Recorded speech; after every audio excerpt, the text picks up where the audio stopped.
لا الہ الا اللہ پڑھ لا الہ الا اللہ۔ جن کو جو شخص روضہ اقدس پہ سلام عرض کرتا ہے، اگر سنت داڑھی نہ ہو تو حضور جواب نہیں دیں گے اللہ عالم، بار میں نے نہیں پڑھا، لیکن بہرحال یہ تو ٹھیک بات ہے کہ حضور کی مخالفت کر کے پھر سامنے کھڑا ہو۔ مدینہ پاک میں 40 نمازیں اگر پڑھیں لیکن نماز جماعت کے ساتھ مسجد نبوی میں، تو اللہ اس کو نفاق سے اور جہنم کی آگ سے بری کر دیتے ہیں۔ یہ فضیلت ہے، اس کا زیارت سے کوئی تعلق نہیں۔ والدین کے لیے بالکل عمرہ کریں، حج کریں۔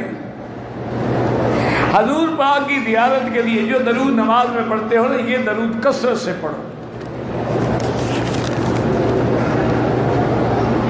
میری بیوی بچہ پیدا پھر 21 دن کے بعد خون بند ہو کر پانی آنے لگا، پاک ہوں، اس نے طواف زیادہ کیا، پھر خون آنا شروع ہو گیا۔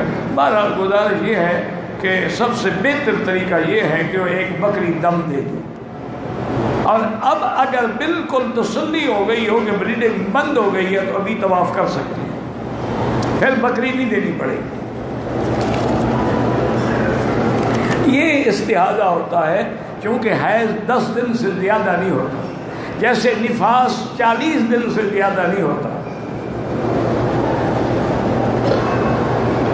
ڈاکٹر اسرار صاحب کا بیان سن سکتے ہیں؟ کیوں نہ سنیں بھائی؟ فضائل اعمال کتاب جو ہے وہ نام ہی فضائل ہے، تو فضائل میں تو ضعیف حدیث تمام محدثین کے نزدیک جائز ہے۔ دیکھو نا، کتاب پڑھ کے گالیاں دینے سے پہلے یہ دیکھ لیا کرو کہ یہ حدیث کا حوالہ انہوں نے دیا ہے کہ فلاں کتاب میں ہے، تو پھر اصل کتاب والے کو گالی دو نا، اس کا کیا قصور ہے بیچارے کا؟ ہمارے ملک میں محلے کی مسجد میں فجر کی نماز کے بعد درود و سلام پڑھتے ہیں لاؤڈ سپیکر پہ، یہ بالکل بدعت ہے۔ ہم لوگ عمرے کے لیے آئے ہیں اور محرم کے روزے بالکل رکھیں، کیونکہ محرم کے روزے رکھنا بہت بڑی فضیلت ہے۔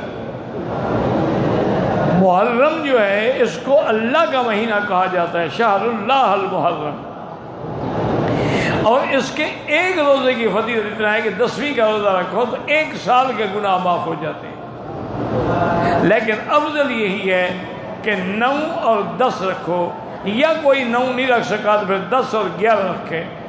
سومو یومن قبلہ او یومن بعدہ، یا ایک دن پہلے رکھو ایک دن بعد، تاکہ یہود سے مشابہت نہ ہو جائے، یعنی تشابہ نہ ہو۔ اصل میں عاشورے کا روزہ تو یہودی رکھتے تھے،